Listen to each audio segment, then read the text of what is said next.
It's been a real privilege for me this year to work alongside Ken and the digital team and to help for them to be helping us move in this process. Ken had done a fabulous job leading student-led movements, and it's fun to be able to step into your shoes following on from that. And it's been exciting to see the journey that God's taken you on in this process. So we're looking forward to hearing from Ken and your team this afternoon. So please welcome Ken. In November, my son and I went to visit this shop because I needed a new bag. Traveling a lot, my old one wasn't the right size, and you know how guys are. We need the exact size bag for the exact size trip. And things were on sale. He came with me. We're in the mall. We go in and we meet Melissa. She's very helpful. And she says, "What do you do?" I said, "Well, I work for a global nonprofit." She said, "That sounds interesting. And what does that nonprofit do?" I said, "Well, we help people know and follow Jesus Christ." And she just looked at me, and she was still doing some of the paperwork, and I could tell there was just that sense by the Holy Spirit that something's happening right now. We're in a moment. And so I asked her about her own personal faith experience. And she said she's been thinking about God. She wanted to know more. So I pulled out my phone, and I opened up my God Tools app, and in the store began sharing with her knowing God personally. Swipe to the first principle there. And then I swiped to the second law, and she was very curious. I just handed her my phone. And she went through for the next 10 minutes, opening, reading through the scriptures. She'd had some faith background, but didn't know how to know Christ. And she got to the end in the circles. And she said, I know I'm the circle on the left. I really want to be the circle on the right. And my son, Travis, he's 24. He's standing there with me. He leads her through the prayer, and she becomes a Christian on the spot, in the store. Amen?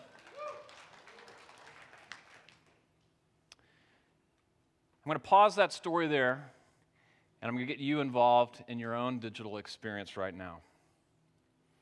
5-minute challenge. Here's the scenario. You're a global leader. You're traveling to a conference. And on each of your 4 flight legs, God provides a ministry opportunity to and from this conference. What resources might you offer to help your 4 different seatmates on 4 different flights? And you can work at a table. We're going to see which table can finish these 4 tasks first. All right? Here are the 4 tasks. Seatmate 1 is an isolated new believer who needs follow-up materials in French. What do you offer that person? Seatmate 2 is concerned about the abducted girls in Nigeria, and hearing who you work for and the vision of your organization, they want to donate money to help Campus Crusade for Christ ministry in Nigeria. Where do you point them? Seatmate 3, a friend's son is going to university in London and wants a connection to a strong Christian ministry there. You don't have a personal contact in London, so no cheating. You've got to offer a resource. And then seatmate 4 is spiritually open but skeptical young professional. Likes media, loves to dialogue. What do you offer them? All right, you have 5 minutes. Let's see what you can do. Go. Okay. See a couple of tables finishing. 5, 4, 3, 2, 1. Devices down. Okay. All right, how did you do? Anybody get all 4? Okay. Fantastic. Let's get the mics out there and let's hear a resource or two for question number 1, seatmate 1. The isolated new believer that needs... Ken? Yes. Right here.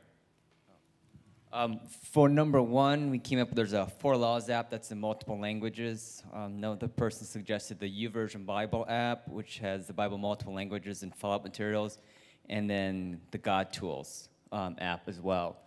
For number 2, if you want to go to... Wait. God Tools currently doesn't have French. It's coming. Okay. All right, but you got some things there. Anybody else with French? It does now? Oh, it updated today then. Good. All right. I checked yesterday and it didn't have French. We've been working on that one. Okay. There's a great French site, À Toi de Voir. I can lead him to it. It has evangelistic and follow-up material. And then there's the Canadian daily devotions, which is in both English and French. Okay. Great. Power What about to number change. 2? Seatmate number 2. How did anybody help them? Back here at table 9.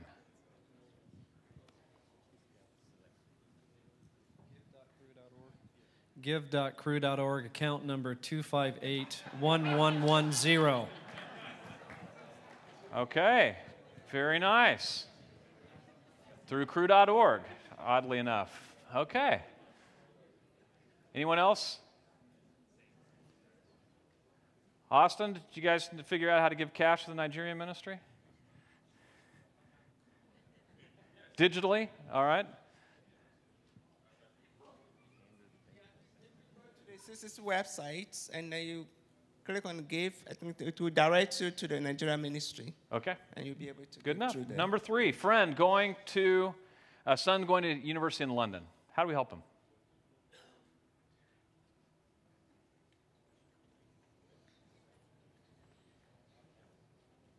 At crew.org/ministries and locations/Europe/United Kingdom, they've got a campus link where you can view all the campuses that Crusade is on.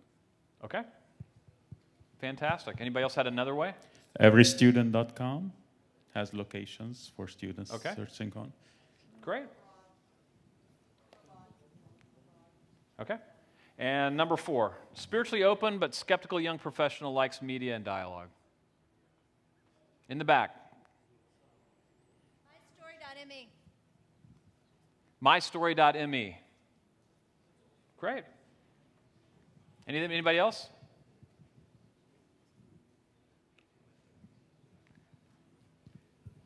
Jesus Film app has short films that are great conversation starters. Fantastic. All right. Give yourself a hand.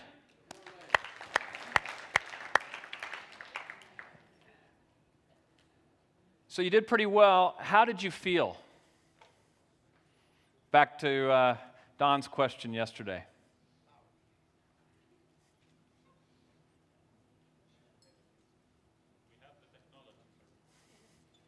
How do you feel? A couple of words. Uncertain. Scattered. Unrehearsed.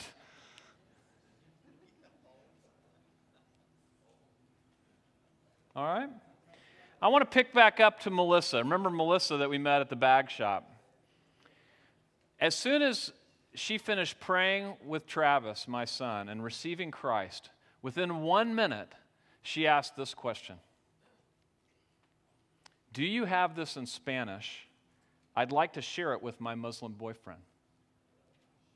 That's her first question as a new believer. At the time, God Tools only had 2 languages, English and Estonian. And I'm sitting there with my phone, with this app, and I'm feeling frustrated, very excited, but a little bit vulnerable. I'm thinking, I'm the vice president of digital strategies for one of the world's largest evangelical missions organizations that has an annual budget income of somewhere north of $600 million, and I can't answer her question. I have nothing to offer her. Melissa, she didn't know it, but she was the next member of the 10 million, right there. She was ready to multiply because she had spiritual DNA. It was already in her. She was ready to walk, and I couldn't help her.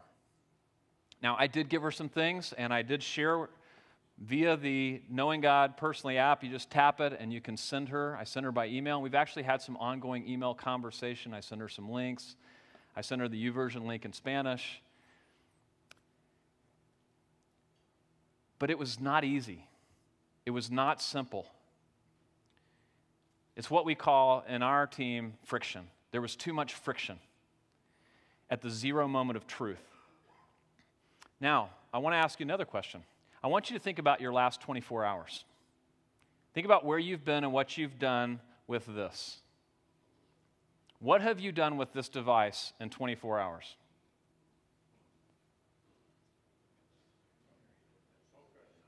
Watch soccer. What else? Check emails. Just blurt it out loud so we can all hear. SMS, pictures. Pay for a cab. Viber. Alarm clock. Map. Banking. Okay. Somebody used it as a phone. It still works. You think about the apps. I think about the apps that I have on my front page of my device. And the reason they're on the front page is because they work, they're simple, and they enable me to do what I want to do when I want to do it. My guess is the same thing with you. Let me ask you this. At how many times in those last 24 hours did you think, I'm now leaving my real world life, and I'm going to step over here into my virtual life and do some banking or mapping or navigating or giving or soccer watching. And when I'm finished talking to my daughter on Skype, then I will move back into my real life. Anybody think that? No. That's why 2 years ago we killed the term virtual for virtually led movements, because it's not true anymore. That line has been grayed out forever. The way we live, the way we operate, the way we think, the way we communicate, the way we share, the way we touch lives, the way we do business, it's seamless when it's done well. This is what's happening in the last 60 seconds since I shared that around the world. And as we sit and look at it, this will happen again. And actually, these numbers are 6 months old, so they're vastly low.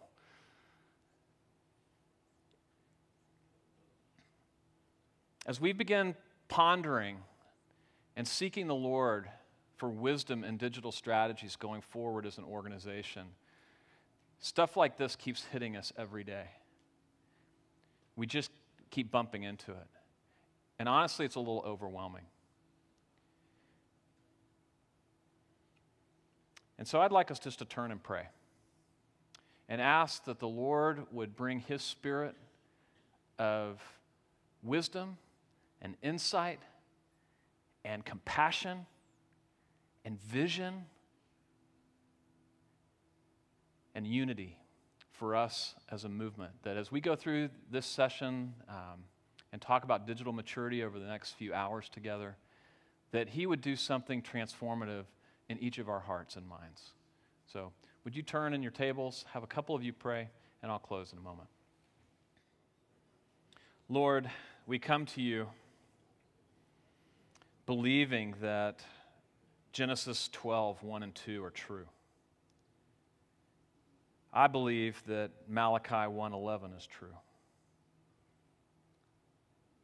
I believe that Matthew 28 is true. I believe that Revelation 7, verse 9 is true. That one day before your throne, people from every tongue and tribe and people and nation will worship. And it's as Steve shared with us this morning, it's not only possible, it's inevitable. You have promised it, it will happen, and I believe our generation may witness the fulfillment of it. So Lord, would you grant us the mind of Christ and the spirit of the sons of Issachar today, to know what the times are and to know what to do. In your name we pray. Amen.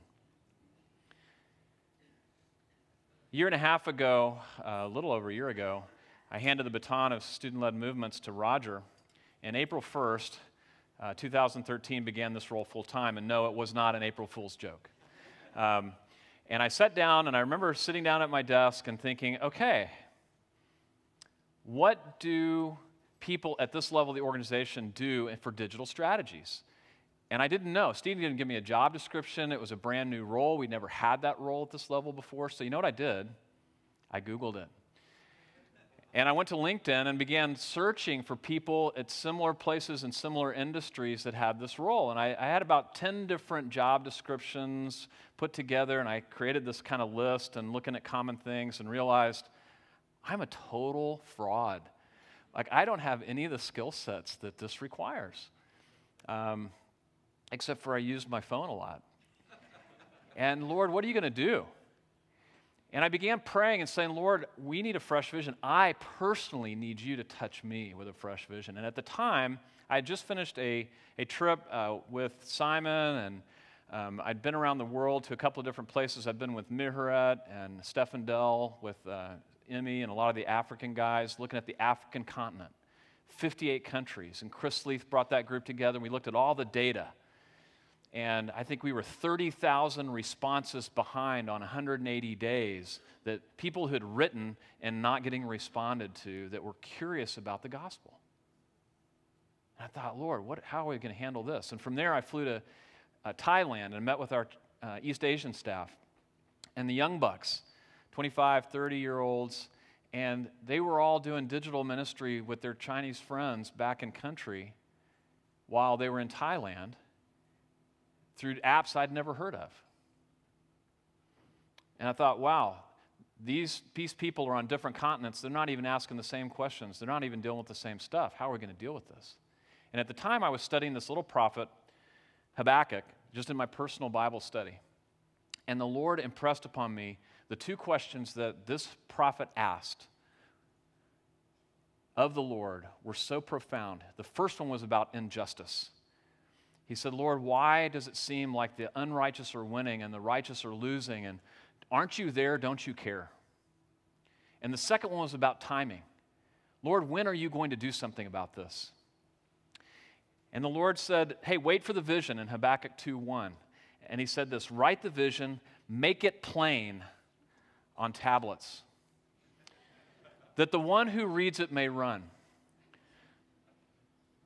2 verses later, is the most frequently quoted verse in the Bible, Habakkuk 2:4, for the righteous will live by faith.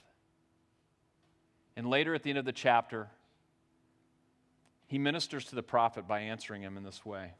He says, the earth will be filled with the knowledge of the glory of the Lord as the waters cover the sea.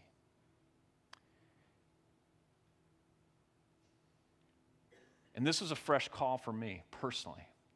And it's what the message that we've been taking around the world and finding resonance, that as we write the vision and make it crystal clear that we are about one thing, we are about making disciples. It's amazing who God is surfacing in this environment that says, yes, I want to run with you. You think about what would Jesus tweet? He was always just making the simplest illustrations, right? Telling simple stories, simple points, not all this complicated stuff. Here's a 10-word tweet that I think Jesus would tweet. This is his whole ministry. Love God, love people, follow me, make disciples, back soon. Right? I mean, isn't that kind of just, beginning to end? That's what he was about. Because he was so simple. Yeah, I've got these 600 laws, but I'm going to simplify them to two things: love God and love people. We had to simplify because so much, and I'll show you a little bit later, some things that we're learning about our digital properties. They're anything but simple. But before we do that, I want to pick up past Jesus' ministry and look at the history of communication. Since Genesis 1, leaders have been trying to get their message across by speaking, right? But you look at the big changes, the fundamental shifts in how the world operates with communication. You think about Gutenberg and the printing press. It's one thing for Luther to nail 95 Theses to a door. It's another thing to get them printed and distributed and let everybody read them in their own language. And then you had the telegraph in the early 1800s. Then you had Marconi with the radio. And it was still one-to-many communication. And then you had television, one-to-many communication. Then you had mass media, which was still one-to-many communication. Then you had the internet. And in most traditional old sites, it was still one-to-many communication. Here's our stuff, and you come visit if you need it. And then we got social media. And that changed everything because now we can talk. And then you had the Arab Spring as a result of that, in many ways supported by that. And now we have mobile. We were just at Indigenous in Addis last month. And I heard for the first time that there's 650 million people living in Africa, and there's 700 million cell phone subscriptions in Africa. And only 7% of those people with those cell phone subscriptions will ever use a PC. Everything they do to access will be through this. The other 93%. Compelling. But that's just the digital stuff. We've also did another survey. I appreciate Chris Sleeth's work on this. We surveyed people in 21 countries around the world, asking them, do you know somebody who truly follows Jesus? And this was in late 2013. And by the way, this is the most photographed slide during the presentations at our Indigenous conferences right here. The 4 questions that were asked were, do you know someone who tells other people about Jesus Christ? Does this person show compassion and love towards other people? Does this person appear to love Jesus and obey Jesus? And does the life of this person appear to be different because of Jesus? And if they answered yes to those 4 questions, we would consider them knowing a true follower of Jesus. It's a qualitative survey model. And here's what we saw. The people in Europe are the least likely to know a true follower of Jesus Christ. Globally, 51% said yes. In Africa, it was a little higher. South America, Asia, in the mid-50s, down to North America at 46%, Australia 42%, and Europe at 29%. So in one sense, it sounds like bad news because half the world doesn't know a true follower of Jesus Christ. But the good news is that half the world does know somebody who is truly following Jesus Christ. And if you read the New Testament and study it, you see that the gospel always spread through social networks, primarily 4: family, friends, work, and a community of passion. And so you think about that today. That's the same way things spread today, through families, through friends, through work. Melissa was at work. I engaged with her in the marketplace. Or through communities of passion. The most active Facebook group I'm on is for my East Side Cycling Club. There's 450 members in there. And there's more chatter in that group every day. People are just excited about cycling. When we find and tap in and help people that are at the node of those 4 networks and just teach them to live their life like Christ intended them to live, it's amazing what can happen. Cornelius kind of stuff. Lydia, the woman at the well kind of stuff, because people are excited. They're able to respond and live out the question that Melissa was asking. Do you have this in Spanish? Because I want to share it. Everything that we have been doing has been geared toward this thinking. When we first started looking at all the digital properties, we were thinking, well, could we incrementally adjust this one or that one and tweak it? Maybe we get 5%, 10% more. But when we looked at the numbers and we looked at the challenge, I had 3 different businessmen come through and visit our team a year ago. It was in a period of 2 weeks. And they sat down and they looked at our strategic plan and they yawned. And they said, what's the business value? But when we came to this, all of them said, yes, now we get it. Now you've got something that can work. So these are some things we are learning. I'm going to share with you briefly. As we have been on this journey, I'm going to just summarize. But as I realized that I really didn't know a lot of the field that God was calling me and my team to enter into, we said we need to go to school. So in September, 10 of us, some from the U.S. Digital Strategies team and some from the Global Digital Strategies team, flew out to San Francisco, California, where Apple and Google and all those kind of companies hover. And there was a digital innovation summit that we attended. About 300 people. We met one other Christian at the summit. Had 4 tracks: digital strategy, digital branding, digital design, which is like user interface stuff, and digital marketing, I think. I didn't even know there were 4 different things in digital. And so we split up and we learned a ton. And leaders from each of these multinational companies were speaking. And here's the summary. Every major multinational organization is facing the challenge of digital integration and maturity right now. We're not alone. The risk we face if we stay where we are is that we will become irrelevant to a digitally connected world. When people ask us those questions, we have those scenarios that I gave to you earlier. If someone is searching for that on their own, we have 30 seconds and a 3-inch piece of glass to make our point.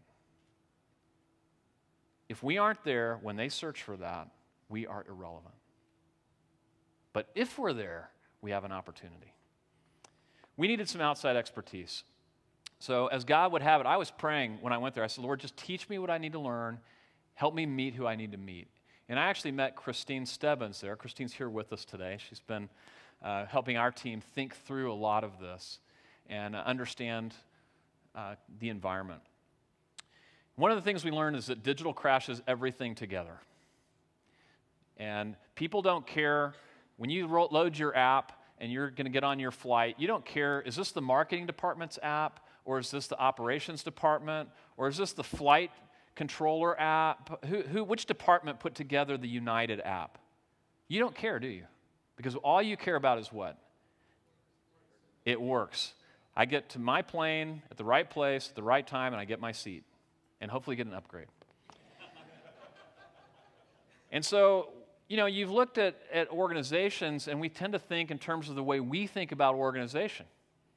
But in a digitally mature organization, you have customer-facing processes like social media, user experience. Is it pretty? Does it make sense? Does it flow right?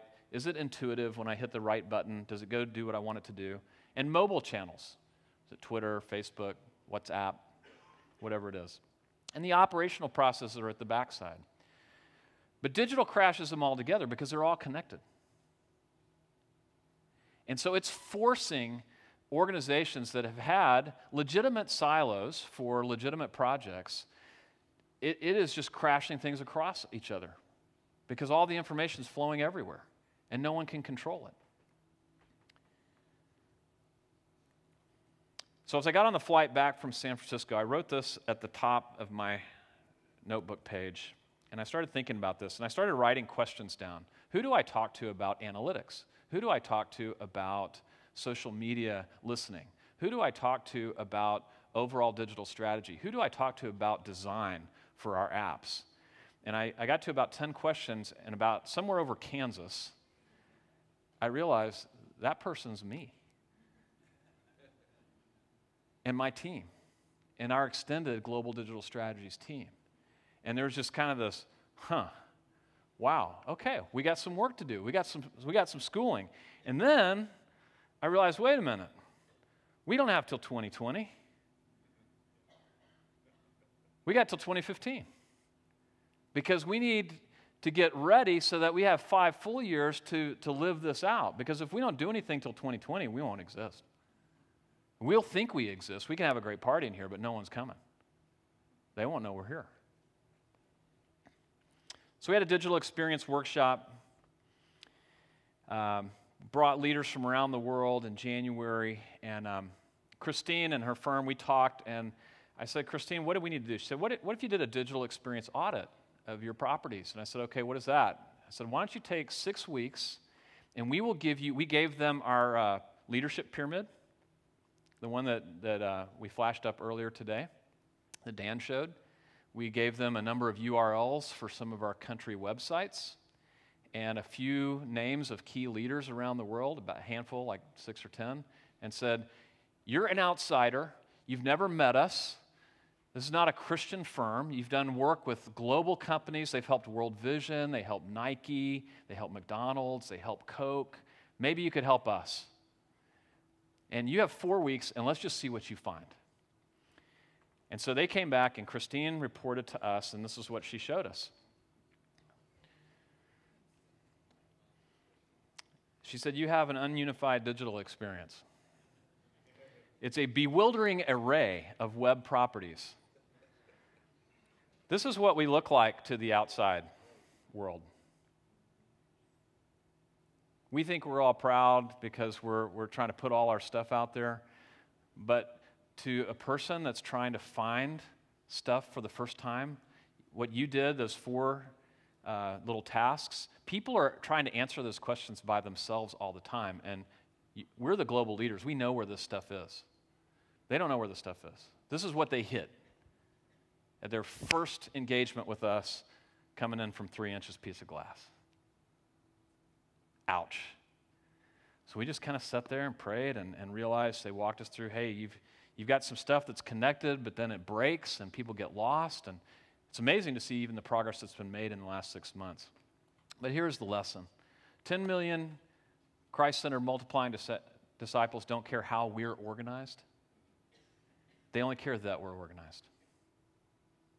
That they can do what they want to do when they want to do it as God is leading them, and we're adding value to their Christian experience. So what might digital maturity mean for us? It might mean a simplified and cohesive presence across digital properties that initiates with, invites, equips, and connects 10 million followers of Jesus to make disciples. We're not talking about technology here. We're talking about people. People that, like Melissa, that 1 minute into her Christian faith says, how can I use this to share with my Muslim boyfriend? So how are we, not that one table over there, but how are we going to lead our organization toward digital maturity by 2015? 3 shifts in our thinking are required. We're going to hit 1 shift here, and then the next 2 after the coffee break later. But the first shift is this. Our perspective needs to shift to outside in. How do people view us? Not just our 10 million potential multiplying disciples and volunteers, but what about the 5 billion people who don't know Christ, that have a life issue that they are wrestling with? Pick an issue. They're searching for answers online. Are we answering their questions in the way they want us, that it's helpful to them? It's crucial for us to understand this, and it's very hard because most of us, I've been inside the organization as staff for 28 years. It's really hard to step out and look in. I can't think that way anymore. I need help. And this has been a very illuminating process. It's kind of like Don said yesterday, don't ask the questions if you don't want the answers. Well, we've been asking the questions and getting the answers, and thankfully they've been in meaningful doses that we can metabolize as we go. So in big, broad categories, we've been thinking about 3 target audiences. The first is the uninvolved, like-minded believer on the left side.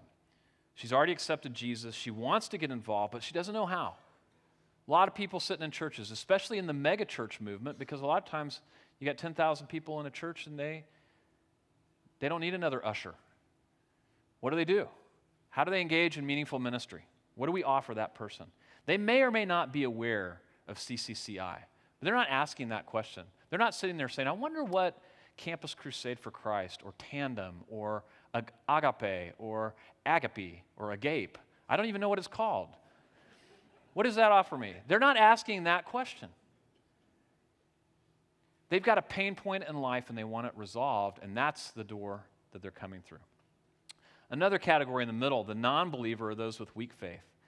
They have faith-related questions about Jesus, God, and Christianity. They're not sure where to turn, and they're not likely to be aware of us at all.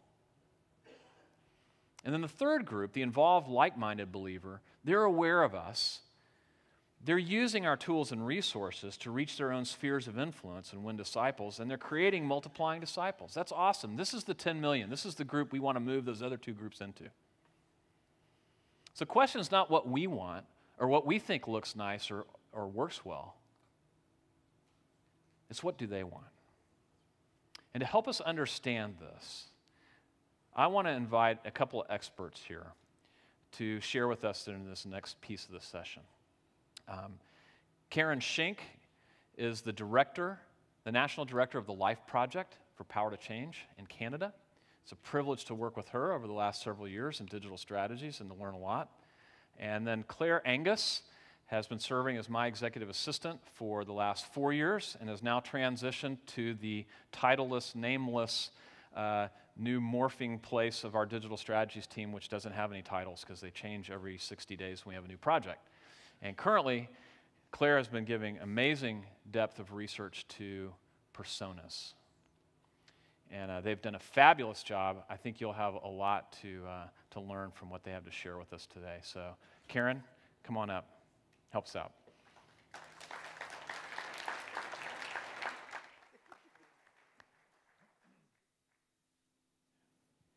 2.7 billion people online. That's 40% of the world's population. To try to reach all of those people all at once is actually a little bit impossible unless you have some level of strategies. So one of the things that we've been working towards is how do you humanize those 10 million people? How do you help them become a face? I'm going to tell you a story about Lori. That was my first experience of humanizing a digital contact. I was mentoring this person, met with her, connected her, and we were sharing different things. She was going through some issues. We talked, and I was able to lead her to Jesus Christ, and I was just so excited. She was the first person I'd ever led to the Lord online, and it was so cool. So as we continued, I said, you know, I mean, obviously we don't want her just to be a believer. We want her to grow in her faith, so I discipled her. And so one day I got really brave, and I said, I live in Canada. And she told me she also did. It's like, wow, we must be neighbors. Not quite, but we could have been. And then she got a little braver, and she told me she lived in Alberta, and I told her I did as well. And I said, how did you find our website? And she said, I was driving in my hometown, and there was this banner on a church, and it had a link, and that link went to this website, powertochange.com, and I went there, and I ended up in your chat room, and then was told to talk to a mentor. So long journey. She saw the banner on my church. That was so amazing. So I met her at the coffee shop right by our church and helped her grow in her faith. Her entire family became believers. They all came to church. And last April, her son graduated from Bible college as a registered pastor, and he's now leading a church. So that was incredible to see that journey, and that was a faceless entity becoming a person that I could actually connect with. So how do you do that with the many people online? There's actually only really few types of people. So what we've found is there's a strategy just creating personas, and it's a fictionized way of looking at people. You research a bunch of real people, you look at different demographics, and you actually come up with a real scenario of people. And then you begin approaching people in that personalized, humanized way, and very quickly they respond to that. If you treat them personally, they respond personally. And so that's become an incredibly effective way of working with people. And so I had the opportunity and privilege of working with Claire, and it was just a really neat thing to see these personas come alive, and you actually feel like you know these people. And so what we're going to do is we're going to go into groups and actually help you get to know these people and look at how could you help connect with them, and what kind of strategy would you come up with, and how would you minister to them if that was your friend. So we'd like to just have you, what we're going to do is we're going to break into groups, and I also want you just to think about, as you're going through that persona, think, who do I know that's kind of like this? Because as soon as you do that, it's actually going to feel even more personal for you. So what we're going to do is tables 1, 2, and 3 are going to talk about Emma, and just find the one that's nearest you here. Tables 4, 5, and 6 are going to talk about Nancy. She's over there. 7, 8, and 9 will connect with Joseph. I think that would be over there. Tables 10, 11, and 12 with Lee Song, and I think that's right over there. And Terry is table 13, 14, and 15. And then Joanna is table 16, 17, and 18. Jorge is table 19, 20, and 21. Table 22, 23, and 24 will go see Arthur. And table 25, 26, and 27 will go and talk about Fatima. So basically what I'm going to have you do is you get up, you'll actually go over to your group. There is going to be an ambassador that knows all about these people and will help walk you through that process. So let's get ready and let's have some fun, and we're going to have 10 minutes for this. So come up with some great strategies, and then we're done. We're going to rotate and we'll do the next person, but I'll tell you about that when we're done the first 10 minutes. Thank you. Father, we thank you for all the people that these 9 characters that we got to meet represent. We thank you for your heart, for people of many different backgrounds and many different nations, and lift up all the people that we know and all the people that we don't, and ask that you would continue to reach them and draw them to yourself. Amen. Well, Karen gave a little bit of an introduction to what a persona is, and I just wanted to share a little bit more about the process that we use to create these, and also offer some resources so that as you go back, if you want to pursue this further for your own area, your own strategies, make you aware of some resources that we have to help you do that. So basically, as Karen said, a persona is a fictional character that communicates the primary characteristics of a group of users who use your website, social media feed, or application. It's basically anybody who's communicating with a broad group of people and trying to get those people to engage in some kind of action, whether that's communication or reading an article or whatever the step might be. It's a way of sort of being proactive to determine what will meet their needs and how can I design what I'm creating so that it eliminates the friction and helps that person move forward. As we set about to kind of create these personas here, we looked at some of our digital properties that do have comments enabled or that have done surveys or something along those lines. And it's just been really fascinating to see, for me to see, the Lord has been moving in really powerful ways through the lives of many, many people that we don't know. And in total, I was able to look through over 1,100 responses from people who were looking for us, who were looking for resources to help them grow. And in addition to that, having about 50 different interviews with people from everywhere, from people who aren't believers to organizational leaders, including some of you, to kind of try to shape this and notice some of the trends. And these are not comprehensive. We know that likely in your areas, there might be things that are slightly different, or maybe there wasn't an exact match for the audience that you're looking to reach. But these are representative of some of the audiences globally that we are trusting the Lord to raise up and to even include in some of those multiplying disciples. And those comments and interviews and all of that spanned across about 70 different nations. And most of this research was just done online. You know, it wasn't a 70-nation tour. But just wanted to give you a little bit of information about the research that was behind this, and it wasn't just sort of entirely a creative exercise of, oh, well, I'm going to create this character, or somebody else is going to create this character, but there is actually quite a bit of data that went into these. Our digital strategies team is available if you want to talk about this further. We're also putting a couple different resources on the GLC website, including a PDF version of all of these and sort of an outline of how you could begin to create your own personas if that's something you're interested in. But I want to kind of go back to kind of, so what? Why did we do this? This is maybe fun, maybe not. Hopefully it was. But what's the point of this? What are personas supposed to help us do? And really there are two primary things that they can help to do. And the first one of those is really the strategic importance of providing focus and providing insight. And so I wanted to ask Karen, as she has been working on her own set of personas, they actually created a set about 4 years ago. And so Karen, you know, as you created these, how have these informed your strategic processes and your strategies over the last several years? Well, we had our team get really familiar with the personas that we created, was based on a lot of the kind of mentoring responses that were coming in off of our websites. And so as they became familiar with them, we posted them up on their, you know, the writers team. They had them available, and they just became very familiar, and they kept thinking, where is that person in their spiritual journey? How can they help them grow in their faith? And we began shaping our content, and we actually now create responsive content so that they will talk back to us, because we want to have conversations with them Then what we've done is we've taken the responses that we're getting and aligning that up with these types of people. And so it's like, so Mary's talking about depression. So then how do we actually help her connect with that? And our team really works through that process. So it sounds like there's been some iterative processes in that as well, and you've been able to refine them and get them more accurate as you've gone along. Absolutely.